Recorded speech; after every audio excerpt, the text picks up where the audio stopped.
নমস্কার বন্ধুরা, আশা করছি সকলে ভালো আছেন আর আমরাও খুব ভালো আছি। গতকাল রাত্রে আমরা প্রয়াগরাজ থেকে বুদ্ধগয়ায় এসে পৌঁছেছিলাম। আজ সকালে আমরা সকলে উঠে এখানে ব্রেকফাস্টের জন্যে চলে এসেছি। ব্রেকফাস্ট করে আমরা বুদ্ধগয়ার যে লোকাল সাইট সিন রয়েছে সেগুলো দেখার জন্যে বেরোবো। তবে আমরা বেরোনোর আগে এখান থেকে হোটেলে চেক আউট করে একদম বেরিয়ে পড়ব, কারণ আজ রাত্রে আমরা অন্য কোনো হোটেলে থাকব। চলুন আমরা বুদ্ধগয়ায় কি দেখেছি সেটা সকলের সঙ্গে শেয়ার করে নিচ্ছি। আশা রাখছি সকলের ভালো লাগবে।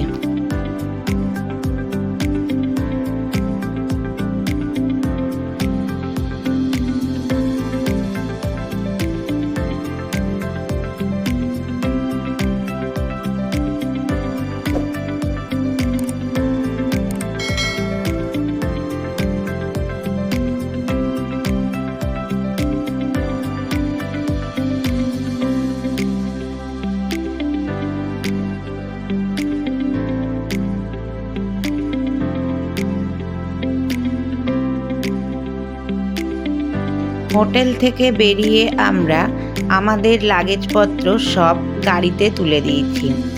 এরপর সামনে থাকা দুটো টোটো আমরা বুক করে নিয়েছি। আজ এই টোটোয় করে আমরা বুদ্ধগয়া শহরটা ঘুরে দেখব। পার টোটো আমাদের কাছে 500 টাকা করে নিয়েছিল। এখন আমরা টোটো করে বেরিয়ে পড়লাম বুদ্ধগয়াটা ঘুরে দেখার জন্যে। ওনারা আমাদেরকে 8টা লোকাল সাইট সিন দেখাবো বলেছেন। এক এক করে আমরা সেগুলোই এখন ঘুরতে শুরু করলাম।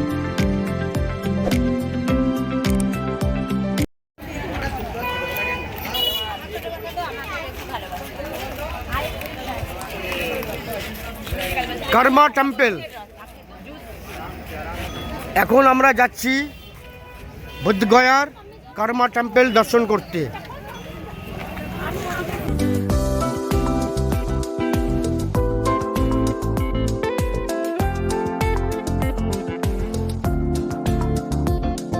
প্রথমে আমরা চলে এসেছি কর্মা টেম্পলে।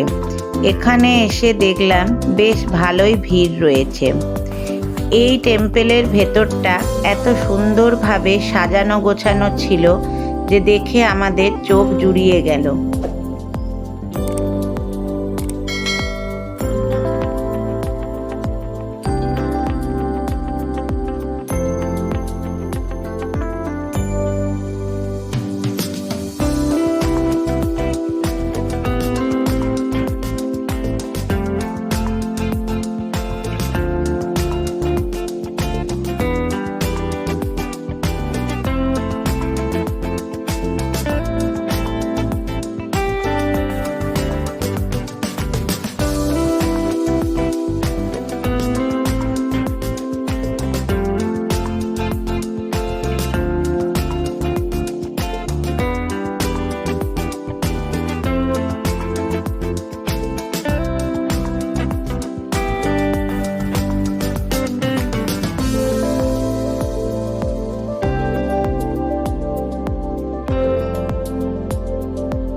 এখন আমরা এলাম ভুটানিজ টেম্পলে।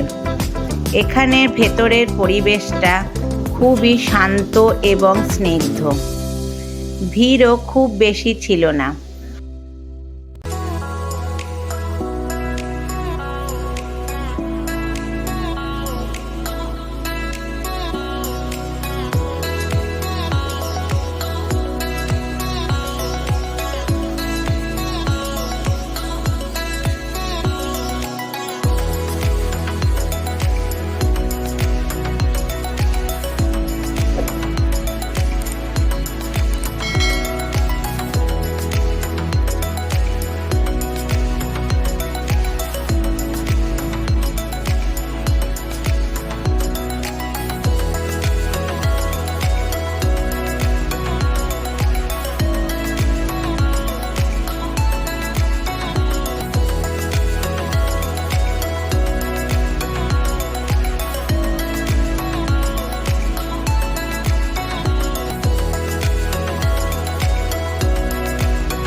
ভুটান হলো, এবার জাপানিজ টেম্পল দর্শন করতে যাচ্ছি আমরা এখন বুদ্ধগয়ার।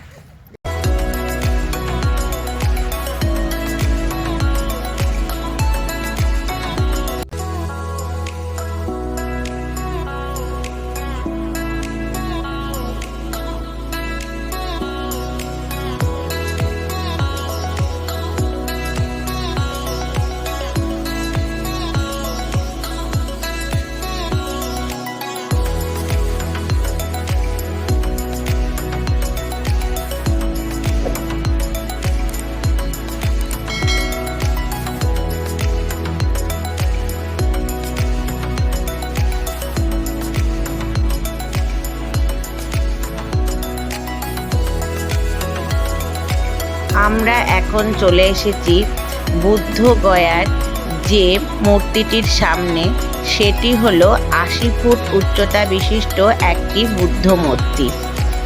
এই মূর্তিটি হলো বুদ্ধগয়ার একটি অন্যতম প্রধান দর্শনীয় স্থান। এই মূর্তিটি ১৯৮৯ সালের ১৮ই নভেম্বর ১৪তম দলাই লামা তিনি উদ্বোধন করেন এবং এই মূর্তিটি জাপানের যে ডাইকিজো সম্প্রদায় তারা এই মূর্তিটি নির্মাণের তত্ত্বাবধানে ছিলেন।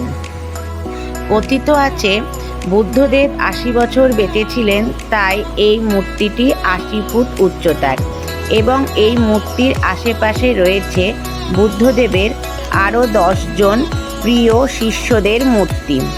এই মূর্তিটিতে বুদ্ধদেব পদ্মের আসনের ওপর ধ্যানরত অবস্থায় বসে রয়েছেন।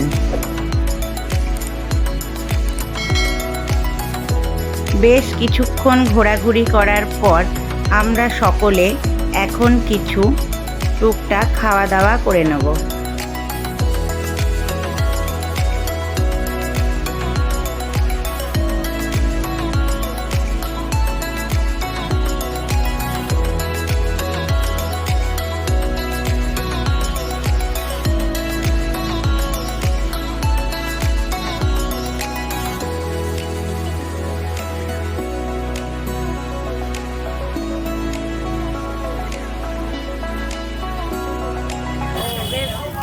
আমরা এখন থাইল্যান্ড টেম্পল দর্শন করতে এসেছি, ভিতরে যাচ্ছি।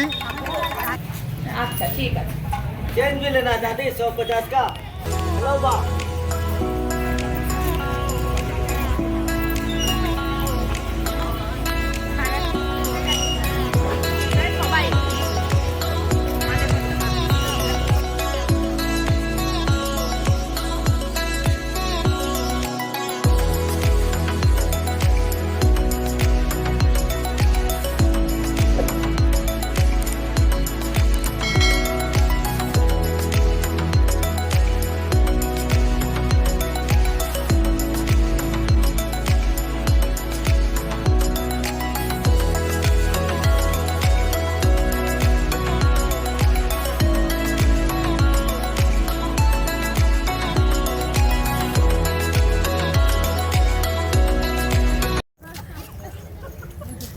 আমাদের থাইল্যান্ড টেম্পল দর্শন হলো।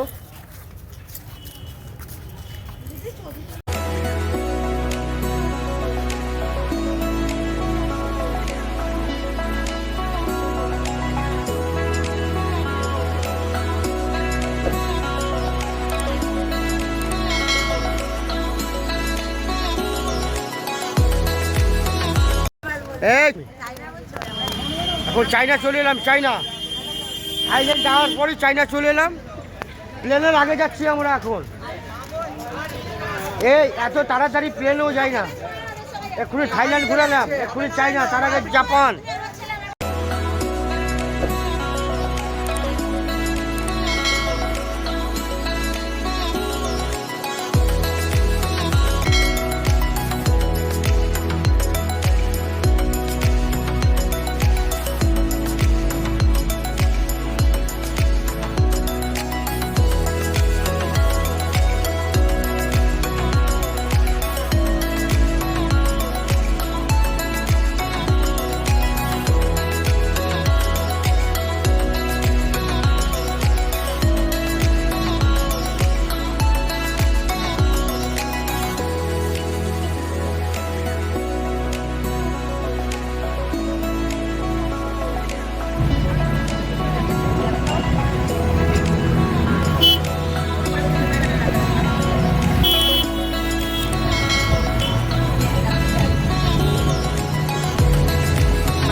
এখন আমরা শ্রীলঙ্কা টেম্পল দেখতে ঢুকছি।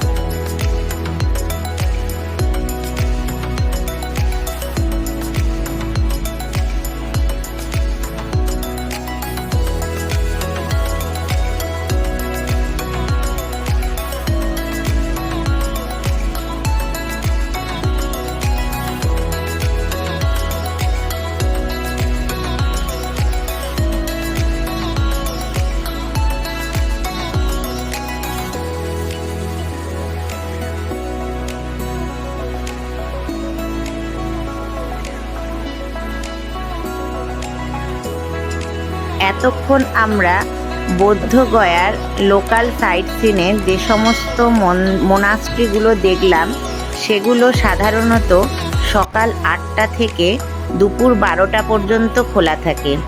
তারপর মধ্যেখানে 12টা থেকে 2টো পর্যন্ত 2 ঘন্টা বন্ধ থাকে এবং শেষে 2টো থেকে সন্ধে 6টা পর্যন্ত খোলা থাকে। তাই আমরা এগুলো আগেই দেখে নিলাম। এখন আমরা চলে এসেছি বৌদ্ধগয়ার মেন যে মন্দির রয়েছে, অর্থাৎ মহাবোধি মন্দিরের সামনে। এই মন্দিরে প্রবেশের জন্যে কোনো চার্জ লাগে না, কিন্তু এখানে ফোন বা কোনো ইলেকট্রনিক্স জিনিস ভেতরে নিয়ে যাওয়া যায় না। তবে ক্যামেরা ভেতরে নিয়ে যাওয়া যায়, সেটা একটা নির্দিষ্ট চার্জ দিয়ে।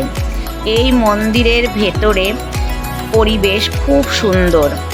বেশ অনেকক্ষণ সময় আমরা এই মন্দিরের ভেতরে কাটানোর পর এখন আমরা মন্দির থেকে বেরিয়ে চলে এসেছি। অনেক বেলা হয়ে গেছে, তাই সকলের খিদেও পেয়ে গেছে। তাই এখন আমরা এই মন্দিরের সামনেই বেশ ভালো একটা রেস্টুরেন্ট পেলাম এবং সেখানেই আমরা দুপুরের খাওয়া দাওয়ার জন্যে ঢুকে পড়লাম। আমাদের এই দুপুরের খাওয়া দাওয়ার মাধ্যমে আজ আমি আমার উপস্থাপনা এখানেই শেষ করলাম। খুব তাড়াতাড়ি গয়ার ভিডিও নিয়ে সকলের সামনে আসব। আশা রাখছি সকলকে আনন্দ দিতে পারলাম।